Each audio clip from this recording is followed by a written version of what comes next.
નમસ્કાર. ગુજરાતમાં આરટીઈ હેઠળ પોતાના બાળકના એડમિશનની તૈયારી કરી રહેલા તમામ વાલીઓનું સ્વાગત છે. આજે આપણે આ આખી અરજી પ્રક્રિયાને એટલી સરળ રીતે સમજીશું કે બધી ચિંતા દૂર થઈ જશે. તો ચાલો શરૂઆત કરીએ. આરટીઈ એટલે કે શિક્ષણ માટેની એક જબરદસ્ત તક, બરાબર ને? પણ સાચું કહું તો ઘણા વાલીઓના મનમાં એક જ ડર હોય છે, ક્યાંક આપણું ફોર્મ રિજેક્ટ તો નહીં થઈ જાય ને?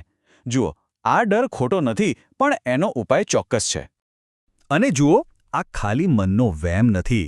હમણાં જની વાત છે, ફક્ત એક જ જિલ્લામાં ભાવનગરમાં 167 જેટલા ફોર્મ રિજેક્ટ થયા. વિચારો, આ આંકડો જ બતાવે છે કે આ સમસ્યા કેટલી ગંભીર છે અને આપણે કેટલી સાવચેતી રાખવાની જરૂર છે. તો સવાલ એ છે કે આટલા બધા ફોર્મ રિજેક્ટ થવા પાછળનું કારણ શું છે?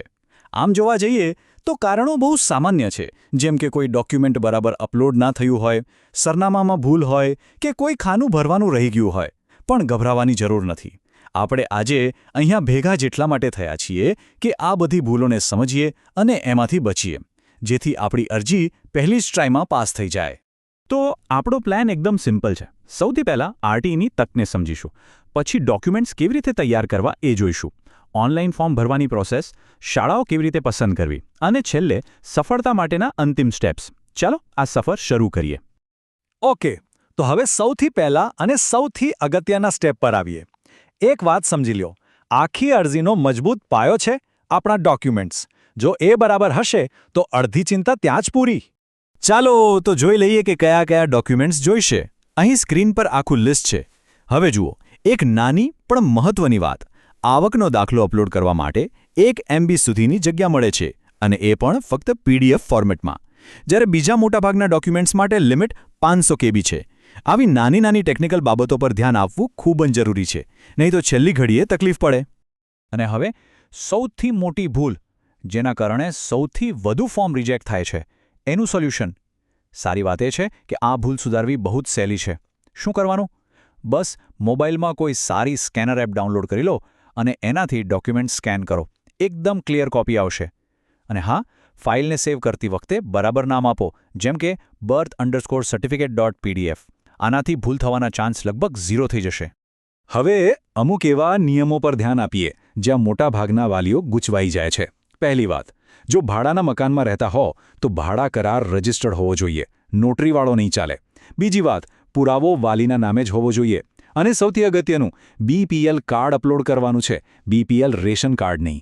આ બંને અલગ અલગ વસ્તુઓ છે. આવી બારીક વિગતો છે જે અરજી પાસ કરાવશે કે ફેલ. ચાલો, ડોક્યુમેન્ટ્સ તો તૈયાર થઈ ગયા. હવે સીધા ઓનલાઈન પોર્ટલ પર જઈએ અને જોઈએ કે આ ફોર્મ આખરે ભરાય છે કેવી રીતે.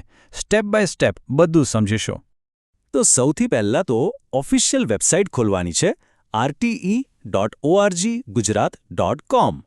જેવી વેબસાઇટ ખુલશે, સામે જ મોટું નવી અરજી અથવા ન્યૂ એપ્લિકેશન લખેલું બટન દેખાશે.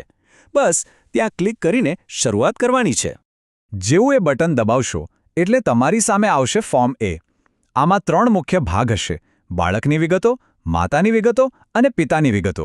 ઉતાવળ કર્યા વગર શાંતિથી આધાર કાર્ડ અને જન્મના દાખલામાં જે રીતે લખેલું છે, બસ એ જ રીતે બધી વિગતો ભરવાની છે. હવે એકદમ ધ્યાનથી સાંભળજો. ફોર્મ ભરતી વખતે જ્યાં પણ લાલ કલરની ફૂદડી એટલે કે સ્ટારનું નિશાન દેખાય એ ખાનું ભરવું ફરજિયાત છે. જો ભૂલથી પણ એક ખાનું ખાલી રહી ગયું તો સિસ્ટમ તરત જ ફોર્મને અધૂરું ગણીને રિજેક્ટ કરી દેશે.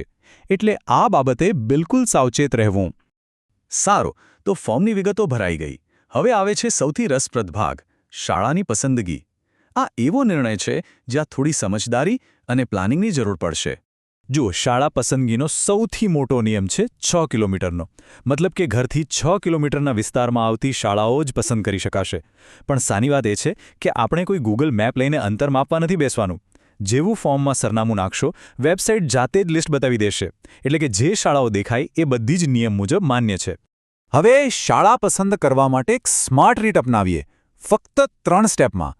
પહેલું સ્ટેપ, પોર્ટલ પર દેખાતી બધી શાળાઓનો લિસ્ટ ધ્યાનથી જુઓ. બીજું સ્ટેપ, એમાંથી આપણી પસંદગીની શાળાઓને ક્રમ આપો. નંબર 1 પર સૌથી ગમતી શાળા, પછી બીજી, એમ. અને ત્રીજું સ્ટેપ, બસ એ જ ક્રમમાં ફોર્મમાં શાળાઓ સિલેક્ટ કરી લો. સિમ્પલ.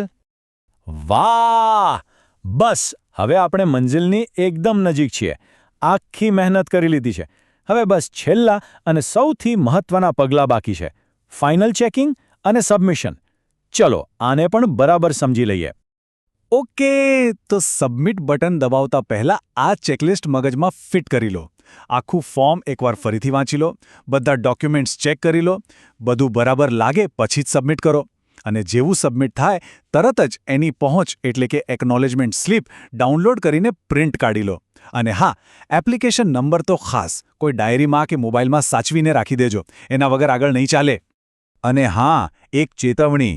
એકવાર ફોર્મ સબમિટ થઈ ગયું એટલે વાર્તા પૂરી. પછી એમાં કોઈ જ સુધારો કરવાની તક નહીં મળે.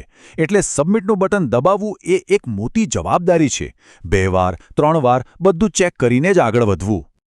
આપણે જે એપ્લિકેશન નંબર સાચવવાની વાત કરી એનું કારણ શું છે? કારણ કે ભવિષ્યમાં અરજીનું સ્ટેટસ ચેક કરવું હોય કે પછી કઈ શાળામાં એડમિશન મળ્યું એ જોવું હોય, આ બધું જ એ નંબરથી થશે. એના વગર કોઈ માહિતી નહીં મળે. એટલે એ અરજીની ચાવી છે, એને સાચવવી જ પડશે. તો બસ આટલી તૈયારી પછી સવાલ એ છે કે શું આપણી અરજી હવે ભૂલ વગરની અને સફળ એડમિશન માટે એકદમ તૈયાર છે? મને ખાતરી છે કે આ બધી બાબતોનું ધ્યાન રાખવાથી સફળતા જરૂર મળશે. યાદ રાખજો, આપણી થોડી કાળજી અને તૈયારી જ બાળકના ઉજ્જવળ ભવિષ્યનો પાયો નાખશે.